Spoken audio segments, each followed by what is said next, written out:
नमस्कार, मैं हूं सुशांत सिन्हा। जब से लोकसभा चुनाव खत्म हुए हैं, एक नई तरह की हलचल विपक्षी खेमे में दिख रही। तो आज बात योगी की राजनीति से बेचैन विपक्ष की करेंगे। राजनीति में सारा खेल है परसेप्शन का। आपको लगता होगा कि चुनाव खत्म तो परसेप्शन वाला खेल खत्म, लेकिन बॉस ऐसा होता नहीं है। अब देखिए, जब से लोकसभा चुनाव में समाजवादी पार्टी को उम्मीद से ज्यादा सीटें मिली, तब से अखिलेश यादव फ्रंट फुट पर खेल रहे हैं। सारी कोशिश बस इसी बात को लेकर है कि किसी भी तरफ से यह साबित कर दिया जाए कि यूपी में तो योगी और बीजेपी दोनों सियासी तौर पर कमजोर हो चुके हैं। वहीं यूपी के डिप्टी सीएम केशव प्रसाद मौर्य के सरकार से बड़ा संगठन वाले बयान ने भी एक मौका समाजवादियों को दे दिया। तूफान उठ खड़ा हुआ कि यूपी बीजेपी के भीतर सब ठीक चल भी रहा है या नहीं चल रहा। अखिलेश तो यहां तक कहते दिखे कि बीजेपी की अंदरूनी लड़ाई में जनता पिस रही है। क्या योगी फैसले लेने और गठबंधन चलाने में कहीं से भी कमजोर दिख रहे हैं? क्या उपचुनावों को लेकर योगी ने हथियार डाल दिए हैं, या विपक्ष योगी को फ्लावर समझने की बड़ी भूल कर रहा है? देखिए जरा।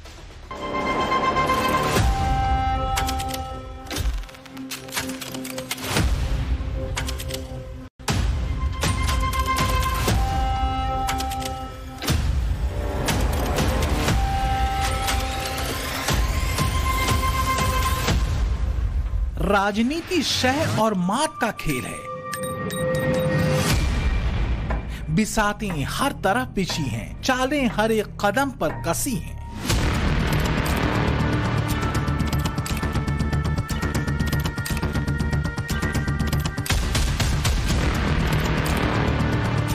राजनीति का रंग न सफेद है न स्याह।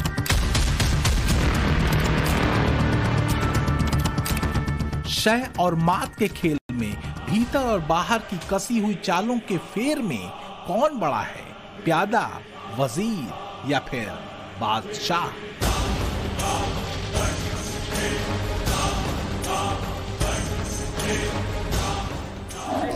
संगठन सरकार से बड़ा है, बड़ा था, बड़ा रहेगा।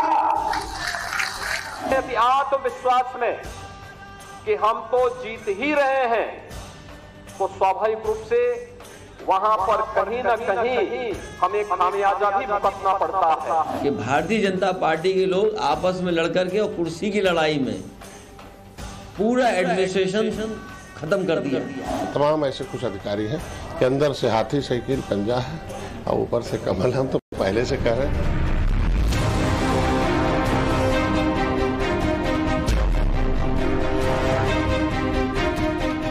असमंजस बड़ा है,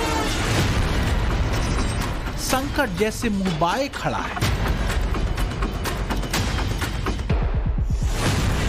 24 के समर में उत्तर प्रदेश में बीजेपी औंधे मुंह क्या गिरी, तीर निकले, तलवारें खींची, मुट्ठियां भिजी और अवध से दिल्ली ताबड़तोड़ नापी गई। तो क्या एक हार ने बीजेपी को भीतर तक तार तार कर दिया? कहा तो यही जा रहा है कि यूपी के भीतर बीजेपी में सब कुछ ठीक नहीं चल रहा। कहा तो ये भी जाने लगा कि बीजेपी की भीतरी खींचतान बढ़ गई। मंत्रियों और विधायकों की टिप्पणियों के सूक्ष्मतम भावार्थ निकाले जाने लगे। कथित योगी विरोध के निहितार्थ समझाए जाने लगे। इतिहास के पन्नों से संदर्भ निकाल कर बताए जाने लगे। मेरा स्पष्ट तौर पर मानना है कि उत्तर प्रदेश के अंदर कल्याण सिंह पार्ट 2 का खेल खेला जा रहा है। और इस खेल में जिस तरीके से कल्याण सिंह का स्टेचर उन दिनों अटल आडवाणी दोनों को अखरने लगा था, और कहीं ना कहीं कल्याण सिंह को भी लगने लगा था कि अब उनका स्टेचर इन दोनों बड़े नेताओं से बड़ा हो गया है, तो उस वक्त जो ईगो की लड़ाई चल रही थी, उसी की प्रतिछाया मुझे आज यहां दिखाई पड़ रही है। तो ये भ्रम है, निरर्थक वैचारिक श्रम है, या फकत तूल दिया गया सियासी घटनाक्रम है? इसे आगे थोड़ा इत्मीनान से समझेंगे, पर यह तो है कि लोकसभा चुनावों के बाद उत्तर प्रदेश में बीजेपी के भीतर का दिखता हुआ घटनाक्रम एक रोचक मोड़ पर आ खड़ा हुआ है। और जो दिख रहा है वो ये कि यूपी बीजेपी का वर्तमान अतीत की पराजय से उपजे निपट विद्रोही गान सरीखा है। कहीं पर जब हम लोग ये मान करके चलते हैं कि आत्मविश्वास में कि हम तो जीत ही रहे हैं, तो स्वाभाविक रूप से वहां पर कहीं ना कहीं हमें खामियाजा भी भुगतना पड़ता है। और वह अति आत्मविश्वास, उस विश्वास पर कहीं ना कहीं चोट पहुंची। वहीं साथ ही साथ जिस विपक्ष ने चुनाव के पहले हिम्मत हार करके बैठ गया था, वह आज फिर से उछल कूद करने का कार्य कर रहा है। मैं सदा कहता था और आज इस प्रदेश कार्य समिति में मैं संगठन के वरिष्ठतम हमारे देश के और प्रदेश के नेतृत्व के सामने कह रहा हूं, संगठन सरकार से बड़ा है।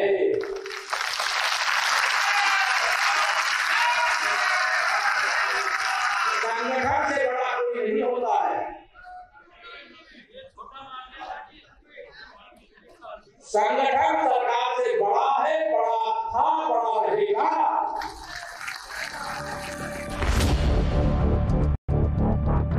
तो क्या ये टिप्पणियां अलग अलग दिशा की हैं और परस्पर विरोधी हैं, या एक पराजय के कई वजहों जैसी हैं? जो भी हो, पर एक बात जो साफ दिख रही है वो ये कि योगी के नेतृत्व की ये सबसे बड़ी अग्नि परीक्षा है,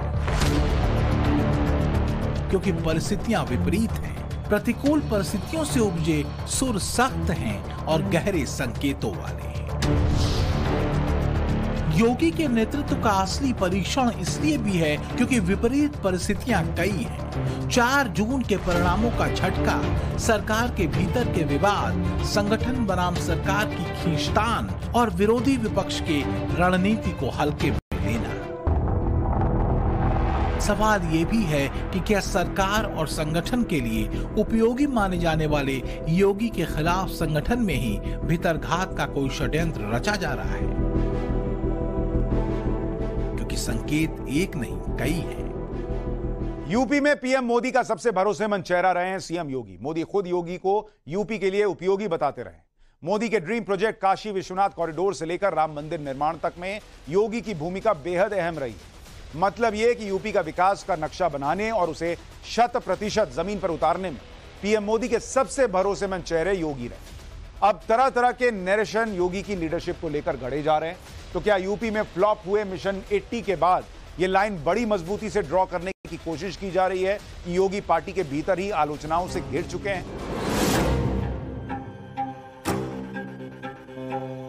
तो क्या वास्तव में सीएम योगी को लेकर किए जा रहे तमाम विपक्षी और गैर विपक्षी आकलन सही दिशा में है? या फिर एक ऐसा व्यूह रचा जा रहा है जिसमें बीजेपी के सबसे बड़े गढ़ में सियासी भ्रमजाल को फैलाकर 2027 के अगले तय लक्ष्य को हासिल किया जा सके?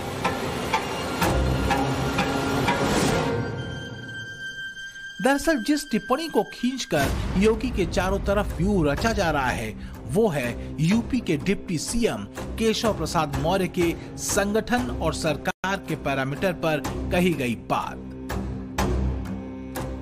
जो उन्होंने बीजेपी प्रदेश कार्य समिति की बैठक में कही थी। इसे एक बार फिर से सुनिए। देश के और प्रदेश के नेतृत्व के सामने कहा, संगठन सरकार से बड़ा है।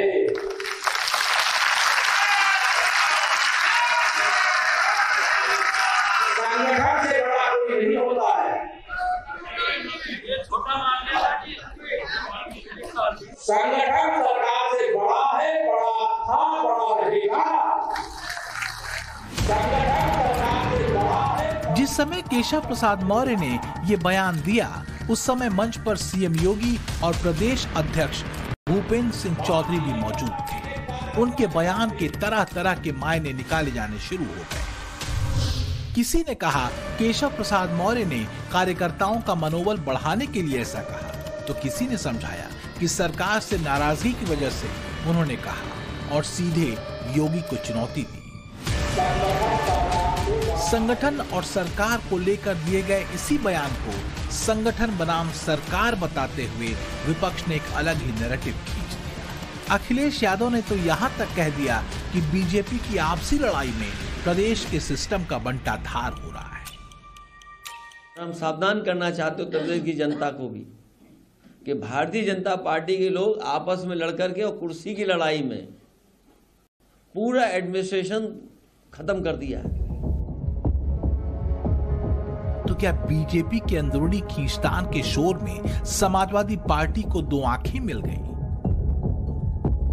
हालांकि इस बीच कई और घटनाक्रम भी रहे जिनके सामने आने के बाद योगी सरकार के भीतर की आपसी खींचतान को लेकर सवाल तब और बड़े हुए जब सहयोगी दलों के शीर्ष नेताओं ने भी योगी मॉडल की छायावादी आलोचनाएं की। जैसे संजय निषाद ने योगी के बुलडोजर मॉडल पर सवाल उठा दिए। देखिए, बुलडोजर जो है माफियाओं के लिए दहशतगर्द है क्या? ऐसा कोई बड़ा मतलब हमें रोड बनाना है, लेकिन कोई गरीब महिला 90 साल से है, 100 साल से है और वो उसके पास कागज नहीं है और कुछ लोग उसको आपत्ति है और उसको बुलडोजर चला दे जाते हैं, तो जब कोई उस गरीब को उजाड़ेंगे तो हमें उजाड़ेगा ना, राजनीति में उसके रिश्तेदार हमें उजाड़ेंगे। संजय निषाद से पहले अनुप्रिया पटेल ने भी ओबीसी आरक्षण को लेकर सीएम योगी आदित्यनाथ को एक पत्र लिखा था, जिसमें ओबीसी समुदाय के छात्रों को राज्य सरकार की नौकरियों के इंटरव्यू में चयन नहीं होने की बात कही थी। तो क्या योगी वाकई धर्म संकट में फंस गए? क्या योगी के खिलाफ असंतोष गहरा रहे हैं? बीजेपी के भीतर और सहयोगी दलों में योगी को लेकर क्या कोई असहमति है? इन तीनों प्रश्नों का सार यही है कि क्या योगी के नेतृत्व पर संकट खड़ा हो रहा है? असहमतियां मौन को तोड़कर हल्के विरोधों में आकार ले रही हैं। बिना आग के धुआं तो नहीं होता। जिस तरह एक मंत्री कह रहे हैं कि बिना संगठन ही सर्वोच्च, बड़ी तालियां बज रही। मुख्यमंत्री अपनी दलील दे रहे हैं, विधायकगण अलग कहानी कह रहे हैं, मंत्रीगण चाहे केंद्र के हों चाहे प्रदेश के हों वो अलग कहानी कह रहे हैं। तो कुल मिलाकर बीजेपी के अंदर सब कुछ ठीक ठाक नहीं। उत्तर प्रदेश के भाजपा के कार्यकर्ता, भाजपा के लोग ऑफ रिकॉर्ड, ऑन रिकॉर्ड नहीं, बोलने लगे हैं कि अब तो गुजरात के हवाले उत्तर प्रदेश हो गया। तो ऐसा लग रहा है जैसे गुजरात की भाजपा उत्तर प्रदेश की भाजपा को गुलाम बना रही है।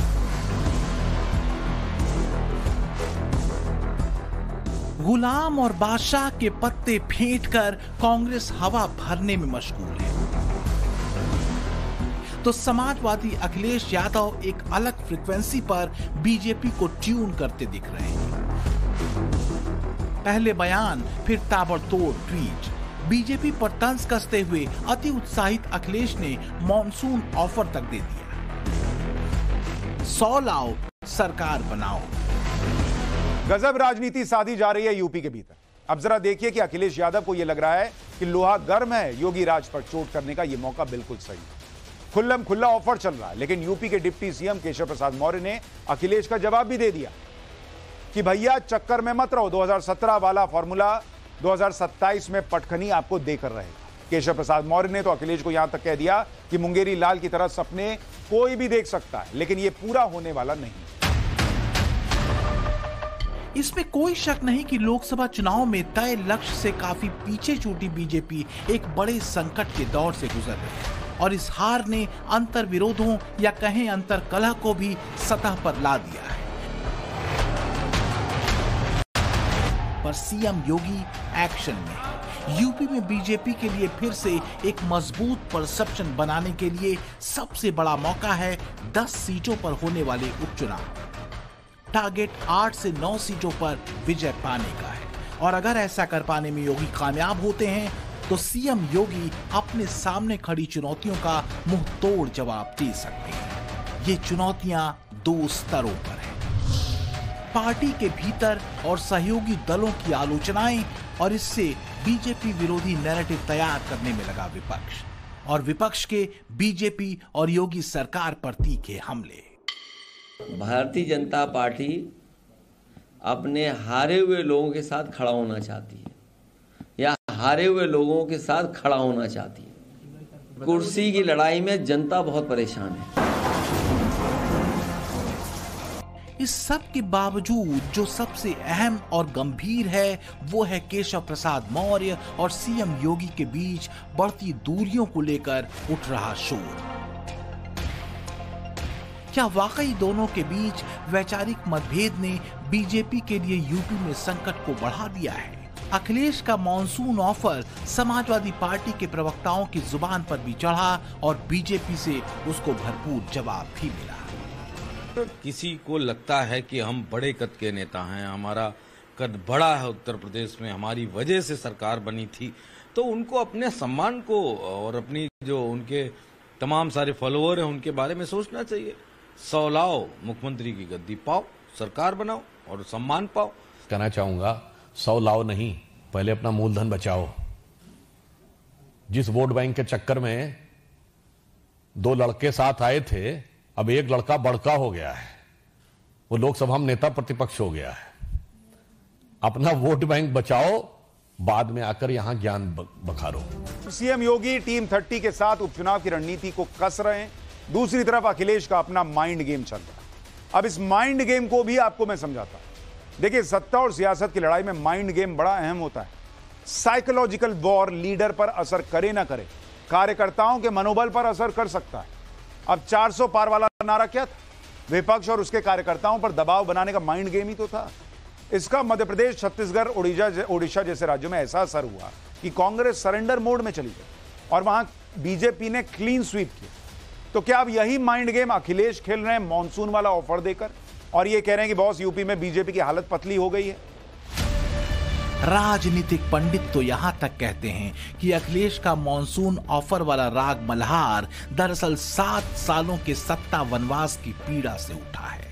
कोशिश यह है कि किसी भी तरह 2027 तक 24 में समाजवादियों के भाग्य से टूटे छीके को दिखाया और बताया जाता रहे, ताकि कार्यकर्ताओं का मनोबल हाई रहे।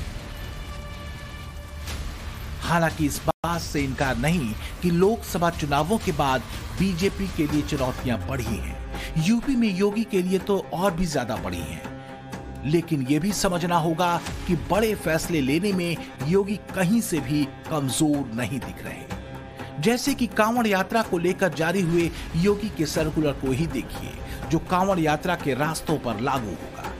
आदेश के मुताबिक कांवड़ रूट के दुकानों पर मालिक का नाम लिखना जरूरी है। खाने पीने की हर दुकान पर नेम प्लेट लगानी होगी। दुकानों पर मालिक का नाम और पहचान लिखना जरूरी है। आस्था की पवित्रता बनाए रखने के लिए फैसला लिया गया है। हलाल सर्टिफिकेशन वाले प्रोडक्ट बेचने पर भी एक्शन होगा। विपक्ष का हंगामा योगी के इस फरमान पर भी हुआ और खूब हुआ। इस फैसले को भी हिंदू मुसलमान के नजरिए से जोड़कर खूब फैलाया गया। यहां तक कहा गया कि योगी भेद की राजनीति कर रहे हैं। ये जो ऑर्डर है उत्तर प्रदेश की योगी आदित्यनाथ सरकार का, ऐसा दिख रहा है कि हिटलर की रूह उनमें समा चुकी है। ये क्रिस्टल नॉट मूवमेंट लग रहा है। हिटलर भी एक जूडन बॉयकॉट करते थे, इस तरह का बॉयकॉट हो रहा है उत्तर प्रदेश की सरकार की तरफ से। भाई, आप होते कौन है ये करने वाले? क्या एक यात्रा का इतना उनको आप इंपॉर्टेंस देंगे और दूसरों की लाइवलीहुड को बर्बाद कर देंगे आप? अपनी आइडेंटिटी कोई भी इंसान ना छुपाए। मैं मोहसिन रजा हूं, अगर मैं दरवाजे पर महेश लिखवा दूं तो कैसे चलेगा? भाई, यहां तो आप मेरे घर आए हैं ना, तो मोहसिन रजा साहब के ही तो घर आए हैं ना। तो इस तरह से अगर आप अपनी आइडेंटिटी क्यों छुपा रहे हैं? ये देश हमारा जो है सबको मान्यता देता है ना। यहां तो भेदभाव सरकार कर नहीं रही, तो हम क्यों भेदभाव करें या कोई और भेदभाव करे क्यों? इसलिए इस तरह की चीजों की जरूरत पड़ी है, क्योंकि लोग इस तरह की चीज करते हैं। विपक्ष की दिक्कत यह है कि वो और उसका पूरा इकोसिस्टम इस समय अपनी सही और गलत की परिभाषा सियासी स्केल से नाप जोक कर गढ़ने में लगा है। इसी उल्टी सियासी स्केल ने विपक्षी राजनीति को अब तक नुकसान पहुंचाया है। चाणक्य नीति कहती है, यो ध्रुवाणि परित्यज्य अध्रुवम परिसेवते ध्रुवाणि तस्य नश्यन्ति चाध्रुवम नष्टमेव हि। यानी जो मनुष्य निश्चित यानी सही को छोड़कर अनिश्चित यानी गलत का सहारा लेता है, उसका सही भी नष्ट हो जाता है। इसलिए जब भी कोई निर्णय लें तो सही और गलत की परख अवश्य करें। योगी की नीति चाणक्य के इसी सूत्र वाक्य पर कसी है, जो राजधर्म है और धर्मनिष्ठ है वही सही है। सीएम योगी ने नया लक्ष्य तय कर लिया है और ये बता दिया है कि बड़े और कड़े फैसलों से लेकर उपचुनावों की रणनीति तक योगी चूकने वाले नहीं हैं। विपक्ष उन्हें फ्लावर समझने की भूल न करे। योगी फायर हैं और रहेंगे। कोई कारण नहीं 10 की 10 उपचुनाव फिर से भारतीय जनता पार्टी अपने पक्ष में करने में सफल हो। जीत का यह सिलसिला जो 14, 17, 19, 22 पंचायत चुनाव, नगर निकाय चुनाव, उपचुनावों में बना रहा, यही मोमेंटम 2027 में भी बनेगा। यह हमारा संकल्प आज से होना चाहिए, आज से होना चाहिए। विपक्ष की रणनीति भी जीत से बने मोमेंटम को बनाए रखने की है। इसके लिए अखिलेश 27 तक एक अलग नरेशन गढ़ने में लग चुके हैं, क्योंकि अखिलेश जानते हैं कि अगर 27 में यूपी फतह करना है तो सीधे हमले उस किरदार पर करने होंगे जो असरदार है और मोदी का भरोसेमंद है। यही वजह है कि अखिलेश योगी पर हमला करते हैं। कहते हैं कि हार के बाद बीजेपी में गुटबाजी चरम पर पहुंच चुकी है। बीजेपी बेहद कमजोर हो गई है। आपसी लड़ाई में जनता का नुकसान हो रहा है। दूसरी तरफ एनडीए को तोड़ने के लिए वो मॉनसून ऑफर तक दे देते हैं। दरअसल योगी के खिलाफ विपक्षी खेला तब से ही शुरू हुआ था जब दिल्ली के सीएम अरविंद केजरीवाल ने जेल से बाहर आने के बाद ये भविष्यवाणी की थी कि चुनाव बाद सीएम योगी को हटा दिया जाएगा। अगर ये चुनाव जीत गए, मेरे से लिखवा लो, 2 महीने के अंदर उत्तर प्रदेश का मुख्यमंत्री बदल देंगे। योगी आदित्यनाथ की राजनीति खत्म करेंगे, उनको भी निपटा देंगे। ये अलग बात है कि केजरीवाल लिख कर देते देते फिर से जेल चले गए और सीएम योगी वैसे के वैसे ही रहे। लेकिन इस लाइन को कांग्रेस और अखिलेश दोनों ने बखूबी आगे बढ़ाया। इस नरेशन को और गाढ़ा किया जाने लगा कि बीजेपी के भीतर खींचतान अच्छी खासी बढ़ चुकी है। योगी के खिलाफ परसेप्शन गढ़ने में लगे विपक्ष ने लखनऊ के पंतनगर और इंद्रप्रस्थ नगर में बुलडोजर नहीं चलाने के योगी के फैसले को भी उनके कमजोर होने से जोड़ दिया। लेकिन सच यह है कि लोगों ने बुलडोजर पर रोक के योगी के फैसले की खूब तारीफ की। खुश हैं और योगी जी का बहुत बहुत हम शुक्र अदा करना चाहते हैं। बहुत बहुत धन्यवाद उन्हें देना चाहते हैं। उन्होंने हमारी पुकार सुनी है। लोग को तो बहुत खुशी मिली।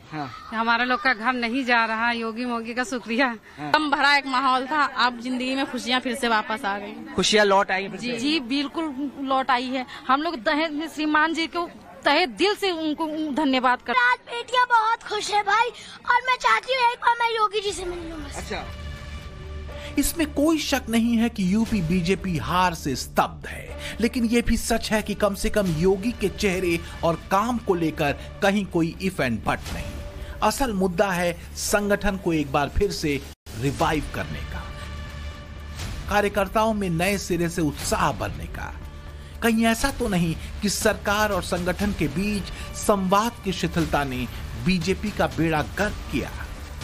बात कार्यकर्ताओं के काम न होने से उपजी नाराजगी की भी सामने आ चुकी है। तो क्या केशव प्रसाद मौर्य इसलिए सरकार से ऊपर संगठन को बता रहे थे ताकि कार्यकर्ताओं की नाराजगी दूर की जा सके? क्योंकि योगी भी संगठन को ही ऊपर बताते रहे। संगठन जिसको तय करे उसके साथ खड़ा होकर के प्राणपण से जुट करके कमल चुनाव चिन्ह को विजयी बनाने के संकल्प के साथ अगर हम आगे बढ़ेंगे तो आपका भी सम्मान होगा, सर्वत्र सम्मान भी मिलेगा। और जो लोग उछल कूद करने का कुत्सित प्रयास कर रहे हैं, मुझे लगता है इनको दोबारा उछल कूद करने का अवसर ही नहीं मिल पाएगा। योगी की भाषा और भाष्य दोनों में कहीं कोई अंतर नहीं। योगी जैसे थे वैसे ही हैं। ये योगी के हाल के फैसलों में दिख भी चुका है। फिलहाल लक्ष्य उपचुनावों का है।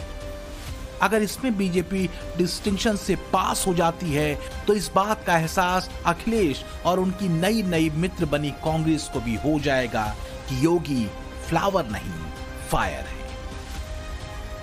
ब्यूरो रिपोर्ट, टाइम्स नाउ, नव भारत।